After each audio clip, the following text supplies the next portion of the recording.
Tudo bem, esperem um pouco. Não chegamos nem no final do primeiro mês de 2026 e um dos aliados e ativos mais próximos de Trump está pulando do barco. Pois é, Kate. Uma coisa que também devemos observar, e o Mark tem razão, é que as eleições de meio de mandato, midterms, parecem feias agora, a menos que os republicanos fiquem realmente sérios. Como relatamos várias vezes, o Wall Street Journal, que pertence a Rupert Murdoch, continua enviando sinais de alerta para a administração Trump. E esta semana, eles enviaram a mensagem mais forte até agora. O Wall Street Journal emitiu um aviso direto aos republicanos, dizendo que o caos crescente de Trump está se tornando uma ameaça séria às chances do partido nas midterms de 2026. E, repetindo, isso não é apresentado como os democratas estão mentindo sobre Trump. É apresentado como o comportamento dele é o problema. Ele está muito feliz. Isso ainda inclui o senhor? Isso ainda inclui os Estados Unidos terem a posse da Groenlândia, como o senhor disse que queria? É um acordo de longo prazo. É o acordo de longo prazo definitivo. E acho que coloca todos em uma posição muito boa, especialmente no que diz respeito à segurança, minerais e tudo mais. Quão longo ele é, senhor presidente? O senhor realmente falou com outros líderes? Sim, eu falei. Qual seria a duração do acordo, senhor presidente? Infinito. Não há um cronograma. É para sempre. E como o senhor ratificaria o acordo? Está assinado para sempre. Mas o senhor ainda não assinou nada, certo? É um acordo que é para sempre. O que acontece é que há pessoas lá fora trabalhando nisso agora mesmo. Elas estão trabalhando nos detalhes do acordo, mas é o que se chama de um acordo infinito. É para sempre. O senhor falou sobre estar preocupado, senhor presidente, com a Rússia tentando vir e tomar a Groenlândia.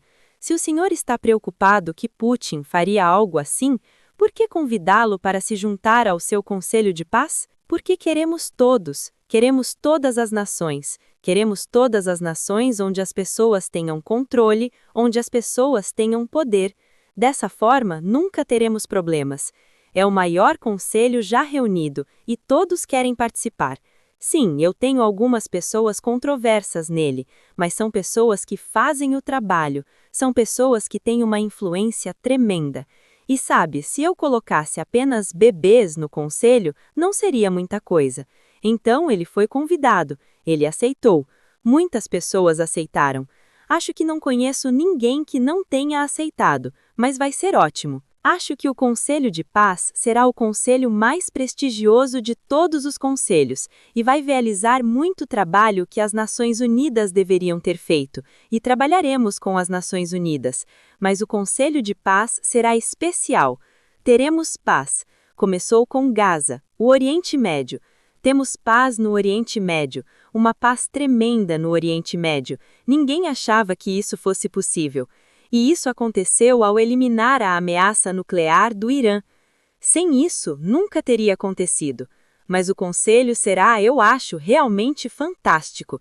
E acho que será o conselho mais prestigioso de qualquer conselho na história mundial. Esta é uma mudança bastante notável, considerando de quem estamos falando aqui, porque o Journal não foi feito para causar pânico nos democratas, ele foi feito para proteger a marca de governo republicana. Então, quando eles começam a transmitir medo sobre 2026, antes mesmo de completar um mês do ano, significa que a classe dos doadores, a classe dos estrategistas e a ala institucional do partido estão sentindo o chão se mexer. Tudo bem, Jessica, vou te dar a oportunidade de elogiar o presidente por supervisionar a maior queda na taxa de homicídios de todos os tempos. Bem, eu aceito uns 75% disso. Obviamente, a linha de tendência começou antes de Donald Trump assumir o cargo, e foi constrangedor quando todos na direita estavam tuitando aquele gráfico que terminava em 2024 e dizendo, acho que começou com os filhos dele. Eles diziam, eba, papai, e na verdade era o trabalho de Biden. Mas eu adoro uma queda na taxa de homicídios, adoro menos overdoses. Acho que tudo isso são coisas boas. O resto, porém, é um desastre. A pesquisa do New York Times e Siena foi tão ruim para ele que ele está processando o jornal. O índice de aprovação mais baixo, -7 em imigração, -18 na economia, -19 em relações externas, -29 no custo de vida. E para aqueles que se importam com os arquivos de Epstein, que são muitas pessoas, -44. A coalizão de 2020 está intacta novamente. Ou seja, eleitores jovens, eleitores negros, eleitores latinos, todos voltando aos níveis habituais de apoio ao Partido Democrata. E o redator de discursos de J.D. Vance, acho que ele, o odeia, porque ele estava falando sobre a economia e usou esta frase: "Você não vira o Titanic da noite para o dia." Mas todos sabemos o que aconteceu com o Titanic. Que patada! E o alerta do Journal não é abstrato, não é uma queixa vaga sobre o tom. Está literalmente apontando para o caos concreto da era Trump, que está se acumulando rápido e só piorando. Tem a retórica de tomada da Groenlândia, que abalou alianças e alienou parceiros como o Reino Unido após seus comentários desprezíveis sobre os soldados da OTAN. Táticas de imigração severas criando uma imensa reação pública em todo o país. Oscilações erráticas nas tarifas que assustam mercados e eleitores, e um estilo geral de governar construído em torno da provocação, não da estabilidade. O argumento central do Wall Street Journal aqui é basicamente este: você não ganha eleições de meio de mandato em base de crises constantes. Eventualmente, o caos deixa de parecer força ou domínio e começa a parecer incompetência. Mas você falhou até agora, senhor presidente. Você falhou em trazer a paz para a Ucrânia. Temos um ano pela frente com tantas coisas acontecendo pelo país, acho que seria uma decisão imprudente da parte deles. O presidente erroneamente chamou Groenlândia de Islândia. Seu discurso está arrastado. Ele tem hematomas nas mãos. Vocês estão minimamente preocupados com a saúde do presidente ou com o seu declínio? Esta é uma pergunta séria?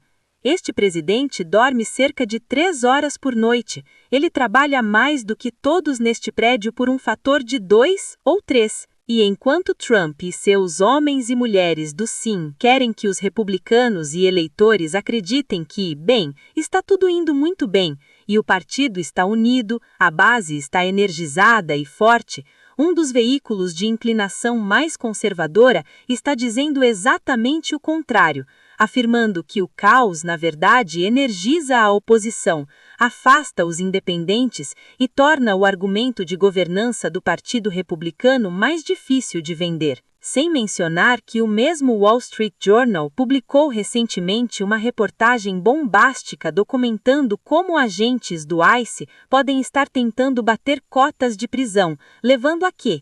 Mais caos. E Trump não conseguiu controlar a narrativa na Fox News. 82% das pessoas viram aquele vídeo. 53% acham que ele deveria ser processado criminalmente por isso. Então, o Wall Street Journal aparece relatando que há incentivos para os agentes do ICE porque eles precisam cumprir aquela cota insana de 3.000 pessoas por dia, que eles estão sendo recompensados mesmo que tragam pessoas que depois são soltas. Estas histórias de americanos sendo detidos e ouvindo "show me seus papéis". Houve um veterano estadunidense que estava em um cruzeiro de Carnival sendo preso. Um veterano estadunidense em um cruzeiro com sua esposa que foi retirado de sua cabine, uma pessoa que serviu a este país. O ICE não está cometendo erros diários em busca da cota de 3.000 por dia de Stephen Miller e pagando por isso? Todos vimos o vídeo de 3 minutos e ouvi algumas pessoas dizerem: "Ah, é difícil de assistir." O que foi difícil é que havia de 5 a 7 agentes do ICE ali.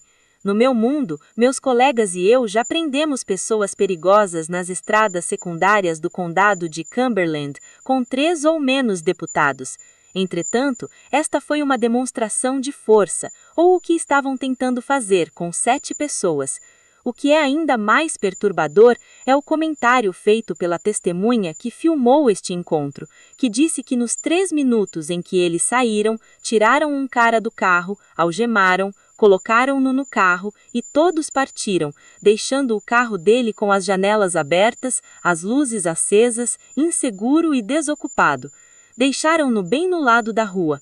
Pessoal, isso é policiamento de várzea. Novamente, no meu mundo, você espera por um guincho, você espera por alguém que o indivíduo queira para vir buscar o carro, ou você obtém permissão para dirigir o veículo até uma vaga de estacionamento pública, tranca tudo e entrega as chaves para a pessoa. Você não deixa os pertences pessoais de alguém inseguros nas ruas de cidade de Portland.